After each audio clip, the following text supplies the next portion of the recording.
Well, I'll introduce everybody to you. Charlie Albright, pianist, genius, friend. I just, I really appreciate you jumping on with me. There's a lot of stuff. I know we probably won't be able to talk for more than an hour because you're a busy man, but wanted to give everybody a chance to get to know you a little bit. Um, and yeah, I really appreciate you jumping on with me. Oh, thanks for having me on. It's great to be here. Probably an awful introduction, but I want you to share a little bit about yourself too. Sure. Well, my name is Charlie Albright. I am a pianist. I play the piano. Played since I was about three and a half. Uh, and I live outside of Seattle now with my wife and daughter. And yeah, I spend my days, practicing the piano sometimes, but also, going around traveling and touring and giving concerts either by myself, like solo recital type things, or with orchestras or, other musicians. So it's keeps me busy. It's a lot of fun, and it's uh, definitely a blessing by God that I get to do what I love. Yeah, it's remarkable. Like you were saying, you started at three, a little over 3 years old. I mean, talk about a blessing and just incredible. The like the amount of skill that he put in you from early on, and your parents were able to see that early on and develop that. I guess the story kind of goes, so we had a garage sale upright clunker junker type piano. I think my dad literally bought it off of someone's front lawn one time. I think it was missing some keys, one of those old like antique. It was a piece of furniture in the house. And I guess when I was three and a half, I climbed up and started pecking out Twinkle Twinkle Little Star kind of by ear. And so my mom was in the kitchen or something, and she heard me kind of pecking this out. And so she asked, I don't remember any of this, but she goes like, who taught you that? And I guess I said like, no one or something. So she saw that I had a knack for it. And so she taught me a little bit of what she knew, kind of, because my mom is Korean, my dad is a little bit of everything Caucasian. He's from Akron, Ohio. And so everyone in Korea learned a little bit of either like piano or violin at one point. So she knew a little bit of piano. So she taught me what she learned. And then after that, after a few months later, she introduced me, or she took me to this like 90 some year old like little old lady who lived a block away, who was an expert at playing the accordion, and she also played some piano. So she taught me by ear, and then from then I kind of went on to I had several teachers that all taught me almost entirely by ear. I didn't know how to read like music at all. Hmm. And one such lady was she owned a piano and organ store in the small town that I grew up in. I grew up in Centralia, Washington, about an hour and a half south of Seattle. I think then it had maybe 12, 14,000 people, maybe. Um, and it's attached to another city, this little town, Chehalis, which was even smaller. And anyway, there was this piano organ store, and this lady named Joanne would teach me also. So we'd like improvise, and like she'd play the organ and I'd play like, the piano, and then in the middle we'd switch, and then, of the song, and we'd switch and I'd play the organ and she'd play the piano. And so she taught me everything from like, uh, oldies in the mood, rock around the clock, jazz stuff, big band to Great Balls of Fire and everything in between. And I was taken from a jazz teacher for a while in Olympia, Washington. And he told my parents, what Charlie needs. This was when I was about 7 or so. He goes, Charlie needs to have a year's worth of classical music training from like a serious classical teacher so that he can develop his technique. And then he can come back to what I then called like fun songs, right? Because it was fun, right? Rock Around the Clock and Great Balls of Fire and stuff. So he introduced me to Nancy Adsit, who was this very serious classical piano teacher in Olympia. And my idea was, I was going to do this for a year and then I'll go back to what I really like to play, the non-classical fun stuff. Well, that year became like 12 or 13 or so. And, she became my grandma and her husband became like my grandpa. And we traveled the world together from like Norway to Australia doing piano competitions and stuff. And she was, she became family, and she was my teacher until I was in college. And that's kind of how my start to piano kind of was. So how many was that until you said that's four people that kind of like pulled you in different directions I think musically? there were more. There were more. Some were more or less official. There was another a teacher, I think Mark Almond, who was a piano teacher in the Centralia area. I took from him for a while before I met Mrs. Adsit and the jazz teacher. My dad would take me up to a piano store in Tacoma, Washington once a week or so, and like one or two people there would kind of teach me what they know, who like people who work there. So I had like a lot of teachers. Some were like official and some were like just not official, but they were teachers nonetheless, right? Yeah, so it was a whole bunch of learning to play by ear before I learned how to read a note. Yeah, yeah. And this is 80s and early 90s. This was 90s. Okay. So I was so this was in the 90s. I just ask because I'm thinking like, how did your folks connect with these people? That's actually a really good question. I don't know if anyone's ever asked that. I think my dad was and is very just kind of forward with things like that. So like he'd take me into, to a piano store. Like if there was like a piano store at like a mall or something. Because back then there actually were. Nowadays those don't exist. But like in malls, like sometimes they'd have a store that sold pianos and keyboards and stuff. He'd have me go in and like say, "Why don't you play something?" And I guess I was like a negotiator back then. Like I would be like, "Oh, if I play this, will you buy me this toy or something?" Like I was like making deals with my dad. But yeah, I think he kind of like that's kind of how it started, and then we'd meet the people there, and it would kind of go just by kind of word of mouth and like just introducing ourselves and stuff like that. Yeah, Hmm. I have a younger sister. She's Okay. 7 years younger, and she's not a musician. She played some violin through school, but she's Speaking of which, you're at home right now, but when are you going back on the road again? So I'm in the middle of a really busy period. It's always like feast or famine in Yeah. terms of like my scheduling. So right now so just since like the beginning of January, for example, the beginning of January I had a couple concerts down in the LA Palm Springs area. So I was performed down there, and then a few days later I flew to South Korea where I had a few concerts and a radio thing throughout the country there. Then I flew back to Seattle because I had a concert in Portland, Oregon. Then I flew a few days later out to Hawaii where I had a few concerts out in Honolulu. And then flew back here because I had a concert in Detroit just a few days ago. So I Hmm. was in Detroit on Saturday and Sunday. Flew back Sunday night, just one night trip, just quick out and in. Got Hmm. to get home to the baby. And this weekend I have a concert after tomorrow. This is Thursday. So after tomorrow I have a concert in downtown Seattle, and then I have another concert the following week in Port Angeles. And then I have a couple weeks off before I go to Alabama for some concerts with the Mobile Symphony. Huh. And then straight from there, I fly back to Korea for some concerts out there. And so it's right now is the crazy busy period. But then like once like mid-June hits, then it's gonna be, catch my breath time. That's awesome. Yeah. Get to spend some time with the I baby. try to stay at home as much as possible. So instead of like, because a lot of otherwise there would be a lot of dead time. Like if you were going to go from one place to the other, you might have like several days of nothing or more, right? Because they aren't perfectly lined up. So I try to just be at home as much as possible, which is helpful. How do you coordinate all that travel? Well, I am an expert with kayak and delta.com. So I think it's also easiest. I've always preferred to handle it on my own, which kind of sounds counterintuitive because it can be kind of a pain in the butt.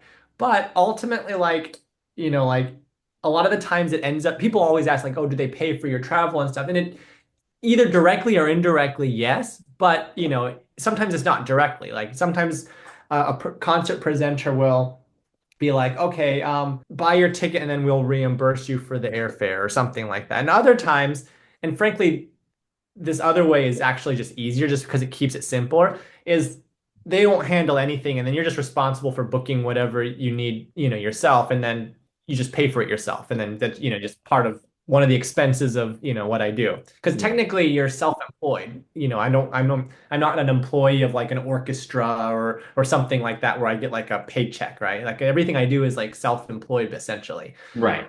Yeah, so basically I found that like it's easiest just to do it yourself because when you're the one, with your butt on the plane, sitting in the middle seat in the back or something, you care a lot more about what time you're leaving. And, when you're the one who has to wake up at 2 a.m. or have a long layover or something, when you're the one actually doing the traveling, you care about, making sure it's right yourself. Whereas if someone else is booking it for you, their goal is just to get it as fast as possible. Just book the ticket, right? Because whether it's a 3 hour layover or a 7 hour layover or what seats you're in or how much if it's not their money, if it's not their, you know, experience, no one cares as much as you do about yourself, right? In terms of Yeah. that. So I just found it's easier just to handle it myself, and then I know what flights I'm getting on and what I have to go through, and then I have to only blame myself though, I guess. So maybe that's the downside. So when did you start traveling and doing this kind of like on your own? So my first performance in public was when I was 4. So and I think when I was 4 or 5, I did like the Washington State beauty pageant or beauty Miss Washington, the Miss Washington pageant, the one that Did goes you up to like win? Miss. No, I wasn't. I wasn't. I wasn't going out for my looks. I was just playing as part of the show. And that was when I was like 4 or 5. And I remember back then I couldn't reach the pedals, so my mom would literally sit next to me on the bench, and I would sit there and play, but she would pedal for me because Hmm. my legs were just dangling. So I started playing when I was about 4 in public and in concerts and stuff. But I didn't really, I started really traveling for music. I think I gave my first concerto concert where I was like the soloist with an orchestra when I was 8. Hmm. Uh, 8 or 9, I gave my first concert with an orchestra, or performance with an orchestra. I started giving more and more of those as I got older. And when I was in high school, maybe or late middle school, I think high school, I started traveling more for like competitions because Hmm. like that's one thing that a lot of people do is like do piano competition or something because it's a good way to get exposure. And if you win, it can sometimes, it's a good, thing to put on your resume if you win a competition. I have mixed feelings about competitions in general. But there are some pros to it, and getting exposure is one of them. It gives you something to work forward to, Hmm. work toward, practice toward. A reason for practicing. Like, if you're not going to perform or play it, what's the point? That can Right. be an issue. Um, but in high school, I started traveling more for competitions and festivals, and then for concerts and stuff. Like middle of high school, I started like traveling across the country much more frequently for to give a concert or something like that. And then by the time I was in high school, in college, sorry, it was um it was a lot of performing. So I was in college, I was oftentimes gone on weekends and then in class during the week, and then I would email in my homework and papers on the weekends from a hotel room somewhere. Hmm. Um, so yeah, and that's kind of where it started getting to be a lot. Man, that's remarkable that you were finding time for school on the weekends while traveling, making everything happen yourself. How did you keep energy? Well, I mean, how do you still keep energy? Because I'm sure it's still a similar process. It wasn't as hard as it sounds. So I was doing a joint program. If you want, I could talk more about it. Yeah. So long story short, like when I was thinking about where to go to school, right? Like when I was in high school and stuff, and like, what do you want to do with your life, right? Like, I knew I loved music. I knew I loved piano. But I also knew that I didn't come from a wealthy family, and passion and all that stuff is all great, but it doesn't pay the gas bill and the rent, right? So, like, I love music, but I also didn't want to be, living under a bridge or in the van down by the river, is Chris Farley. Was it the Chris? Shows my age. But yeah, so I thought, well, if I couldn't do piano, what would I want to do? And I was always interested in business, always interested in like medicine. My dad was he still has this illness, but he had a very rare neurological disease called reflex sympathetic dystrophy that he got when I was about 6 or 7. And so it's one of those rare like neurological diseases where they don't know what causes it. They don't know, there's no cure to it. Some people who get it, it's really rare. So it causes like just pain, like neurological, like severe pain. So he was bedridden for a lot of my childhood, and so maybe that's why I kind of got interested in medicine as well. I don't know. Um, but anyways, I was thinking about what to do for school, and around that time they were coming out with different programs between academic schools and music schools. So most of them were bachelor's, master's programs. So you could like do a bachelor's degree in anything you want, but at the same time you're doing your master's degree in music performance. Hmm. And so that was really appealing to me because it was like, hey, well, I could, study something else and then have like a fallback. So I applied to a bunch of those programs, and I ended up doing the one between Harvard and the New England Conservatory of Music in Boston.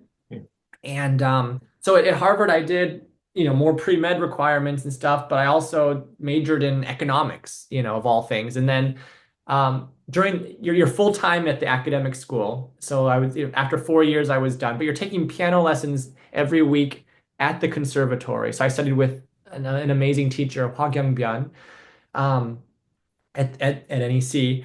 And at the same time, you're doing like your first year's master's during the first 4 years of Harvard.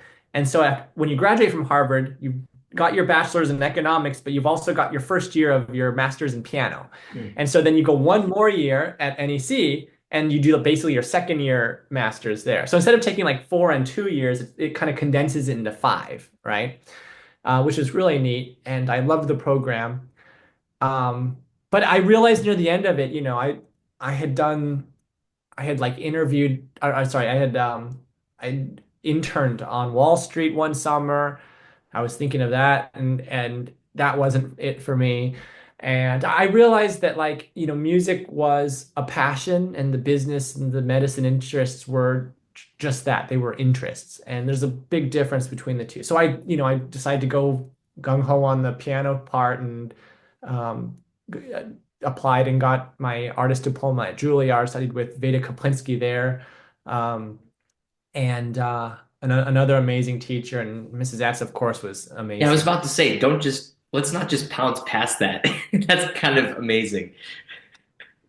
Yeah. No, so the artist diploma program at Juilliard, it's not a degree program, it's a diploma program, but it's kind of like I think of it as kind of like a terminal thing. It's kind of like I think that a neat way to compare it is like a JD for a lawyer is like an AD for like a musician. I used to joke about artist diplomas because it's like, what do I need a diploma to be an artist? Like, and without a diploma, oh God forbid, you perform art without being certified with a diploma. It's kind of a joke if you think of it that way. But like, it's not a doctorate, but it's kind of like a terminal degree. So a lot of people do it after you do like a master's or something. So like for music, you can kind of do like three paths if you for the education side of music. You can go like PhD, which is a doctorate. You can get a doctorate in music for a PhD, but again, these are like my opinions on how these people may disagree of my how I kind of think of them. But like I think of a PhD as more of a theoretical kind of a thing, right? Like you'll write a dissertation, right? You'll have a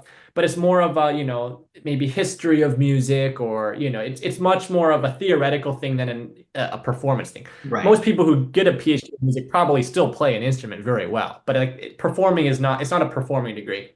Then you have maybe on the other end, like an artist diploma, which is like pure performance. There's no dissertation, there's no like thesis, none of that. You're not technically a doctor, but it's like a terminal like diploma, whatever you want to call it. But it's like pure performance, right? And then like there's something in the middle, which is a DMA, Doctor of Musical Arts. And that's kind of like I view it as kind of like an in-between kind of a thing where you are a doctor, you write a thesis, and there is performance requirements, but it's not pure performance as like the AD is. And some people will get both. They'll get an AD and a DMA. But the AD programs are usually very small. I think my year at Juilliard, there were three pianists that were accepted. Hmm. Um, and generally, like music schools, there might be only a few musicians per year total each year, like maybe five. I think there were five musicians total my year for AD. And three of them were pianists. And that was, I think, a lot for piano. But the thing with an artist diploma is the hardest part is getting in.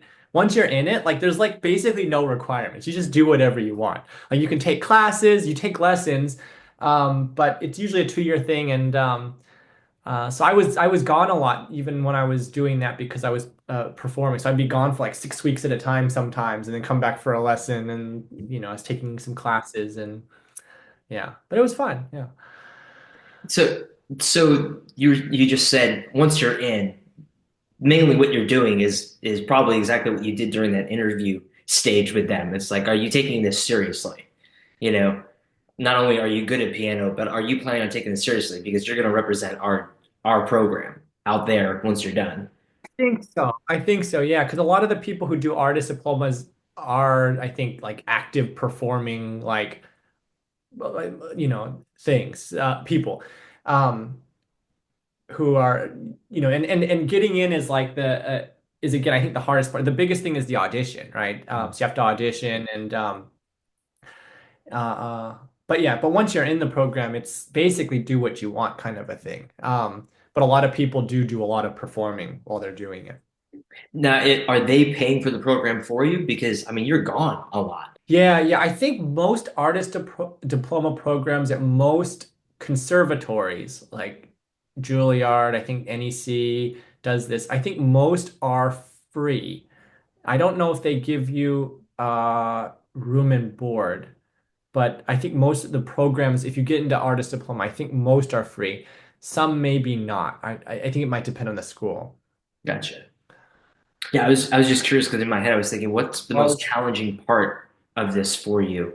Because I mean, you're what, 17, 18 years old at this point in this program, or this is Well, this artist is right diploma, you're there. usually a little bit older. Okay. With artist diploma, you're usually like in your mid 20s, Okay. probably, maybe earlier 20s. Um, but yeah, because usually you'll do an artist diploma after like your master's, for example. You could go straight from bachelor's, but most do after master's or maybe even a doctorate. Uh, but yeah, I think NEC there used to be a fee for NEC that might be gone now. It's changed. I think Juilliard was free. But of course, room and board is a big issue in like New York City, for example. Just, Right. living expenses are expensive. So in addition to all of this, now you're done with all these programs and you're in your mid 20s at this because we're talking going back to these programs that you were in. So you're 22, 23 years old. When I graduated, I think so I graduated Harvard when I was, let's see, I think I just was I 22 or almost 22. I started kindergarten when I was like 6 because I have a summer birthday. So my parents started me on the later end versus the early end. I was either going to be the oldest or the youngest, right? So I think I graduated Harvard when I was like 22. NEC would have been like 23, and Juilliard would have been like 25 or something like that. Mm. Yeah. And I you're lived in New York about 5 years total.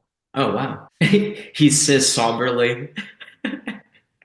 Yeah, well, I'm glad. Yeah, New York is a. So I have a funny story of where I lived actually. So, it's one of those stranger than fiction stories. So, when I was giving when I was performing in college, before I got into the Juilliard thing, I performed a concert out in Cold Spring Harbor, of New York. It's Long Island of New York, right? And at the Cold Spring Harbor Laboratory, I had a concert there. And after the concert, we had the kind of a dinner reception thing at this person's house that was part of the Cold Spring Harbor Laboratory. Well, it turns out that the person's house was that of Dr. Jim Watson, the Watson from Watson and Crick, the Watson and Crick who discovered that DNA was a spiral double helix staircase that everyone like Wow. learns about in their science book. So I met him just at this concert. I sat next to him and I met him and his wife. And A few months we kept in touch then. We hit it off and we kept in touch. And then I gotten into the Juilliard. Like after that, I got into the Juilliard program, and I was like, I gave him the up. Oh yeah, I got into the AD program at Juilliard, and I was hadn't quite graduated from NEC yet, so it's like almost graduating. Then we would start in the fall in New York, and I was like, oh yeah, I got into this program, and now I'm gonna start looking for a place to live in New York. And his wife goes, well, Charlie, we have an apartment in New York that we don't use. Why don't you stay there this summer? So that was like, I was taken to it. So long story short, I lived in their apartment for the summer, and that summer became 5 years. Mm. And they let me live for free in their apartment there that they didn't use. And this wasn't just any apartment. This was across the street from the United Nations. And it was a duplex on the 35th and 36th floors. It was like a 40 some hundred square foot floor to ceiling glass window. Incredible. I mean, overlooking the East River in Midtown Manhattan. And, you know, they let me live there while I did my studies and a few years after. until they eventually they sold the place. And they became like my East Coast family. Like I call them, I still call them today. We'll talk on the phone and stuff, and I call them my surrogate grandparents because like I don't have any family out there, and they became my family out there. They come into the city every once in a while, and we'd all have food and go out to eat and stuff, and I go out to their place in Long Island, and like we became family, and it's yeah, it sounds stranger than fiction, right? Like the Dr. Watson who discovered double helix DNA, he's a Ah, classical music lover. He became my surrogate grandpa. that's remarkable. Mm. All just because Yeah, yeah, absolutely. God's yeah, blessing. it's amazing how God works stuff like that out because you're performing and they hear you and they think of you and they feel what you're doing and then all of a sudden, you know, weeks later, Yeah, you've developed a relationship absolutely. with them. It's You remarkable. can't make this stuff up. Yeah. Sometimes when I tell this story, like I feel like people may think I'm just like talking out of my rear, like it because it sounds ridiculous to me too. But I have no reason to make this up. Like it's true. And it's Like of all people to make up this story about, why would you pick this couple? yeah, exactly. And yeah. It's so So far-fetched. How could I possibly believe it? exactly. But it's so yeah, no, we're still in touch and they live out in Long Island. They've since sold that apartment. They don't have that one. But yeah, absolutely. That's cool that you guys still keep in touch. Would you Oh yeah. would you say, as far as challenges that were going on during that period, would you say that that was probably one of, because you brought up they're basically like an East Coast family. Was that one of the bigger challenges for you during that period? Because you got family in the middle of the country. At this point, I mean, you're traveling maybe out to the West Coast a little bit, but like relationship wise, was that a big thing for you? Not too much. So my dad's from Akron, Ohio, but all of his side of the family had moved to the Seattle area like before I was born, like when he was younger. So we didn't actually even have any family out in the middle of the US. So my parents were still back in and still are in my childhood home in Centralia. And luckily though, I met my now wife when I was still in NEC. So it was when this was back in like I met her back in like 2012. And so it was when we were still living, it was before, I think it was even before I met the Watsons. I think I met Stella and we started dating maybe a month or two before all of that back in early 2012. And we started dating and so I had applied to Juilliard, I got in. She had applied to Columbia for grad school and then she got Hmm. in New York. So she ended up moving to New York like 1 month before I did, which actually it worked out wonderfully. And so for the whole 5 years, she lived within a few blocks of where I was living. I was living like on, I think it was 49th and First out in New York, and she lived in a couple places, but it was all on First Avenue within like 10 blocks. So I had her there and she had me. And so we'd see each other like every day, Yeah. because we were within walking distance. Um, so luckily I did have her out there. So it wasn't, I think lo New York I've heard is a very lonely place. And even though there's like so many people, I think people describe it oftentimes as a lonely place because everyone is very much in their own, head down, they're doing their thing. And if you bother anyone, it's like, what do you want from me? That kind of it's a very Northeastern kind of a, you know, mentality, I think. So I can see how it could be, a if you were by yourself in New York for a long time, it could be a lonely place. But luckily, I didn't have to experience that part of it. That's amazing. How did you guys meet? So we met when we were both in Boston, and long story short, I started pursuing her. So with my good looks, I like to believe she'll probably and my charm, she'll probably disagree with that. And so we started going on a few dates, and at first we weren't, she wouldn't commit to like being my girlfriend, but eventually I convinced her, and the rest is history. So we dated for many years, and then we got married. I think we've been married now 8 years, and then together is what, 13, 14, something like that. Long time. Yeah. So you and I met each other virtually. We met each other online, and almost, that was like almost 9 years ago. Was it that long ago already? Yeah. Yeah. Yeah, because I think we met, and I can take all this stuff out if you want, but you had a Facebook for your music, and you would put out posts when you were doing working on pieces of your own.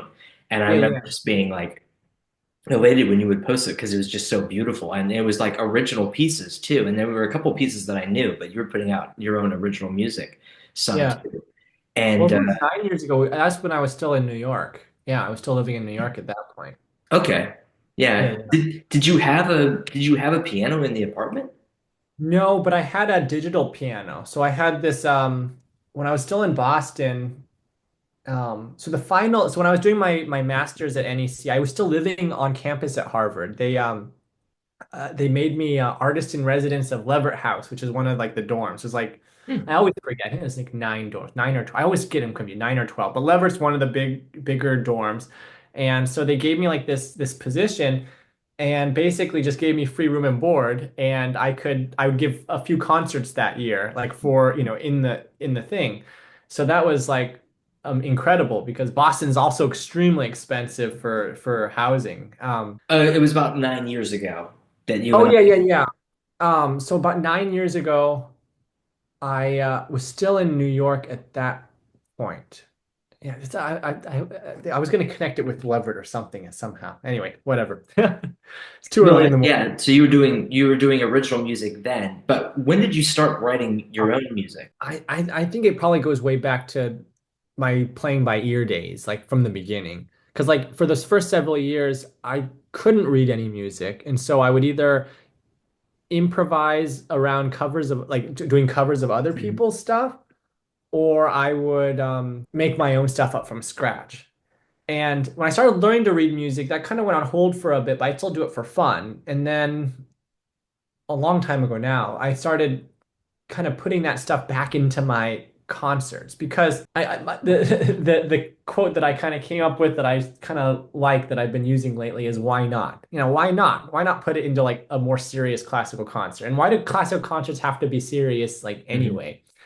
And so I started putting like improvisations where like I'll make up a piece of music and get notes from the audience, or I'll play like my version of Somewhere Over the Rainbow, or I'll do, whatever kind of like lighter stuff. And putting that into performing, and that's been a lot of fun. But like I started doing that probably from the very beginning, and that's kind of where it stems from, I think. Yeah, I love those. I love those pieces too. And you on like YouTube and your own channel where you just pulled like a song or just a note from the crowd, and you take the note and you're like, I'm going to go from here, and I'm going to pick a song, and I'm going to start in this note in this key. Exactly. You never know what you're gonna get. I did that in Detroit a couple days ago, where I did a 30-minute long like sonata with three movements. And like four people gave a note each, and that was kind of the theme, and then that was the basis for all three different kind of sounding movements of this sonata. It's a lot of fun, and I think classical music gets this rap for being like hoity-toity and stuck up and full of itself. And in some ways it is. And I think that sucks because it really shouldn't be. It's music. It should be fun. It should be enjoyed. It should move people. And like some people are of the mind that like, oh, and again, I might get there's people that disagree with me, and everyone has the right to their own opinion. But like, in my conscience, I love to like talk to people. So like, but in between every piece, I'll talk, and I'm not giving them a history lesson on like when this piece was composed and what. No, no one wants to hear that either. But like, when did I first hear this piece and why I like it? And hey, this part's really cool. So listen for this part. Let's give it a go. It brings down that glass wall between the stage and the audience, and I think it just makes it a lot more enjoyable and welcoming to everyone. Putting improv in is fun. Playing other types of music along with it is fun. Mozart apparently used to do that too. Like when he'd play a piece, apparently, like he'd play something And if people liked it, they would clap while he was playing, like a jazz concert. And then Mm. apparently he would come sometimes loop around and just play that part again because they liked it. So why not play it for him again? Nowadays, sometimes, someone, coughs, they shut down the concert and give them the scared death glares at them. It's like, what's the point of that? Like, if you want like a, if you want a perfectly sterile, perfect, experience listening to a piece, there's thousands of recordings of every famous piece of music ever written. You can go out and listen. They'll fix every wrong note, splice it together. There will be no noise. It'll be perfect. But I don't think that's the point of a live concert. A live concert is meant to be experienced live. It could all fall apart in 1 second. It could, it it's an exciting live thing that's never going to be the same twice. And, we're all here just together, experiencing something together, feeling something together, and having fun, hopefully, together. And I think those old-fashioned classical rules of classical Mhm. music um, should go out the window because a lot of them are just stupid. Yeah, I agree. I think in a way, when I hear your music, I think of in Sydney, they have that beautiful, I forget the name of it, but it's Op for, the Opera House, the yeah, the gigantic. Opera House. But in a way, your music is electric like that. It's not historic looking. You don't think to yourself like, how long has this been here? Yeah, You think to yourself, this is wild. This is kind of unique. And and I've never been in it, but I think to myself, it's not sterile. It's very unique. And you sure, can see sure. that it's trying to break it through an envelope of this standard that exists in most major cities that have a venue that when you look at it, you're like, well, I know what this is for. Sure, You know, sure. Exactly. yeah, and I think of your approach to very similar to that. It's not sterile, and you kind of, at least when I started listening to your music, and I encourage anybody that to go and look up anything that you've done at all ever, even starting. There's some videos on YouTube of you on stage with John. Is it Carson? Who was? There's one like no, maybe it wasn't Not Carson. It was Carson. like Leno or something maybe. And you're It was like one really with little. Yeah, there's a few on my channel from like when I was like a little kid. One was like I think Bill O'Reilly was one when he was with Inside Edition. He did one. Okay. Um and there's a few like from around the Seattle area and things like that. I think they're And all even in. then, you're like improvising in those, which is really, really precious. Yeah, yeah. I couldn't read music at that point. Your feet are dangling. Yeah, yeah.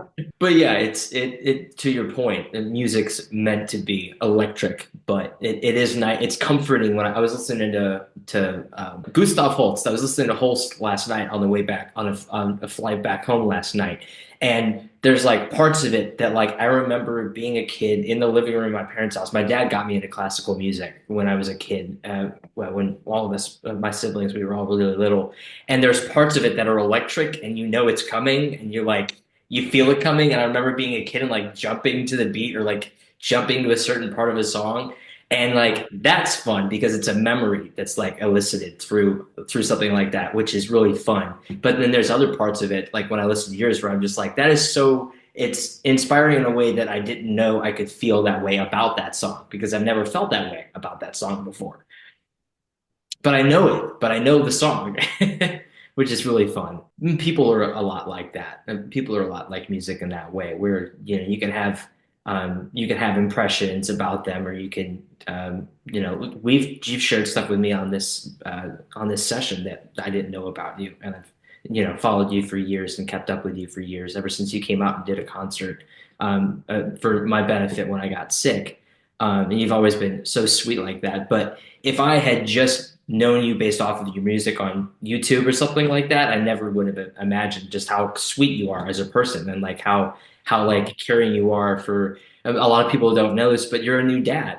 And imagining you as a dad now is just kind of crazy because yeah, I still associate you with somebody who I knew who you're still 9 years old or 9 years younger in my mind, you know? Sure. So yeah, so thinking of you as a dad, it's like thinking of I have a younger brother, him and my sister-in-law just had their first baby. And it's like, it's weird, I still associate him as like my little brother. It is. It's scary how fast time goes, and it seems like it accelerates faster and faster too. Yeah. Well, I don't want to. I know we're coming up on the last like couple minutes here, but I did want to give you an opportunity to share anything. I love that story you shared with me about living in New York. That's incredible. But I want to give you a chance to share anything about anything that you're working on other than being a father, since Yeah, that's that's a big definitely long-term project. well, I mean, yeah, that's definitely a new chapter in my life. It's extremely fulfilling. It's, uh, uh, it's a lot of work, having kids, it's a lot of work, but it's extremely fulfilling. And it's been a lot of fun. We've also had I've had a lot of concerts in Korea this past year. And so my wife is Korean, I'm half Korean, and her family lives in Korea. So when I give concerts, we've been all going out together. And Celine, my daughter, really loves, being out there as well. So that's been a lot of fun. And but yeah, no, it's definitely an adventure, this whole music journey, it's it's one of those things that has, there's a lot of sides to it, like anything else. People think, oh, is it always just fun and games and stuff? It's like, no, of course not. Like just like any job, no matter how passionate, how much you love it, there's the parts that aren't so fun, practicing isn't always fun, right? But it's something that I'm very blessed by God to be able to do, and I'm very thankful for that. But I've been trying to also do more on my YouTube. I used to, you found me years ago on it was Facebook, my Facebook page. I still have that, but like, ever since COVID, COVID was threw a wrench into everything, especially performing. And there's a lot of parts of the music world that have still not recovered from it. The big places are doing well, but a lot of the smaller venues, a lot of the smaller places aren't. So when I was during COVID, I started focusing more on the whole YouTube part because, that's one way I can really, share music with people, even if you can't go out in person and do things. And so that's been a lot of fun. So I've been trying to keep up with that. Um, so check that out if you haven't. I know you've seen it, but Are you doing TikToks? I have TikTok, but like that's, what I try to do lately is put like one video a week up on my YouTube and then have like shorts for the other few days. And I get a lot of my shorts inspirations from TikTok. I post them there too, but my main thing is the YouTube. Is the YouTube. I sound like an old man now. Is the YouTube. You're getting old when you start adding the in front of things that don't need it. Right. But but yeah, no, thanks for having me on. It's been great to get to sit and talk with you. I don't know if we've ever been able to sit and just talk nonstop like this for this long before. So that's Yeah, awesome. yeah, same. It's really precious. I appreciate you being willing to hop on. You've always like inspired me in a way, and I even with like the podcast, it's something that I wanted to do for a long time. But you were someone who came to mind almost immediately last year, and I even put off in my own like doubtfulness. I was like, ah, he's too busy. He's not gonna be able to make time to hop on. But that's me. Like you're a very like generous person. I just wanted to share you with people because you're a hardworking, inspiring person who's just unbelievably talented, and you take that and you share that around the world, which is just really special. Which is inspiring for me because that's something I want to do with my podcast is be able to take the conversations like this with people that just inspire me and be able to put that out there and hopefully it touches one person in a way that is either into music or trying to be into music, but they're depriving themselves of getting into that and sitting down with a stranger in a mall and learning how to play a piano. Sure, sure, sure. Well, thanks again for having me on. Really means a lot. Take care, man. Hopefully, stay in touch. Will do. Take care.